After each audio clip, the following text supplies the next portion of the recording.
మతంలో ప్రతి మతపరమైన పండుగకు భిన్నమైన ప్రాముఖ్యత ఉంది.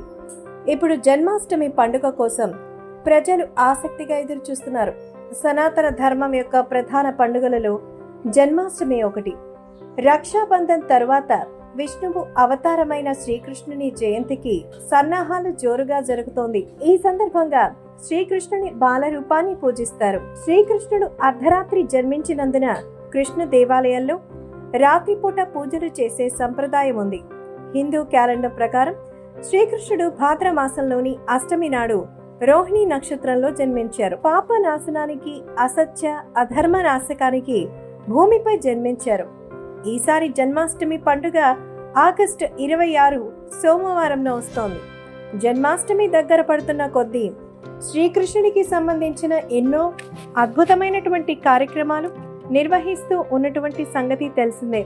శ్రీకృష్ణుని రాధ ప్రేమ గురించి జనాల మధ్యలో అనేక ప్రశ్నలు తలెత్తుతున్నాయి. అటువంటి ఒక ప్రశ్న ఏమిటంటే, రాధ శ్రీకృష్ణుని ప్రియురాల లేక భార్యన?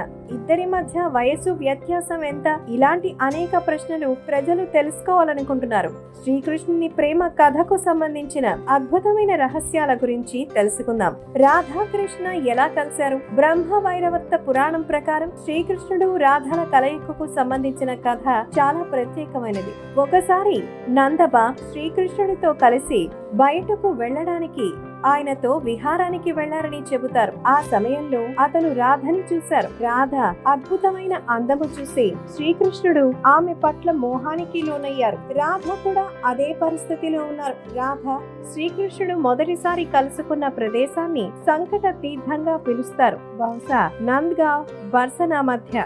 రాధాకృష్ణుల వయస్సులో అంతరం ఎంత? పురాణాల ప్రకారం రాధ కృష్ణ ఒకరినొకరు ప్రేమించుకున్నప్పుడు కృష్ణకి 8 సంవత్సరాలు, రాధకి 12 సంవత్సరాలు. అంటే వాళ్ళిద్దరి మధ్య 4 ఏళ్ల వ్యత్యాసం. వీరి ప్రేమ విషయం తెలుసుకున్న రాధ కుటుంబ సభ్యులు ఆమెను ఇంటిలోనే బంధించారు. కొంతమంది పండితులు చెప్పిన దాని ప్రకారం ఇటువంటి పరిస్థితిలో నిజంగానే చాలానే ఇబ్బందులు. అప్పట్లో రాధ కూడా కృష్ణుని ప్రేమ కోసం పడిందని, అలా చేయడానికి కారణం రాధ నిశ్చితార్థమట. బృందావనంలోని ఈ మందిరం పైనే రాధాకృష్ణుల ప్రేమ పుట్టింది అంటారు. సమాచారం ప్రకారం రాధ పుట్టిన ఊరు బర్సానా. కృష్ణుని మొదట గోకుల్, తరువాత నంద్గావ్ మరియు తరువాత బృందావనంలో నివసించారు. రాధాజీ కుటుంబం కూడా బృందావనంలోనే నివసించేది.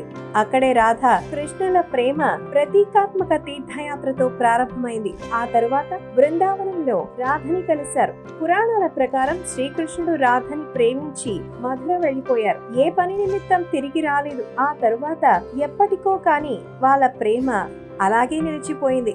ఇంతలో కృష్ణుడికి రుక్మిణితో వివాహమైంది. తరువాత ద్వారకా నగరంలో స్థిరపడ్డారు. ఇంతలో రాధకి కూడా మరొకరితో పెళ్లి అయినట్టుగా చెబుతారు.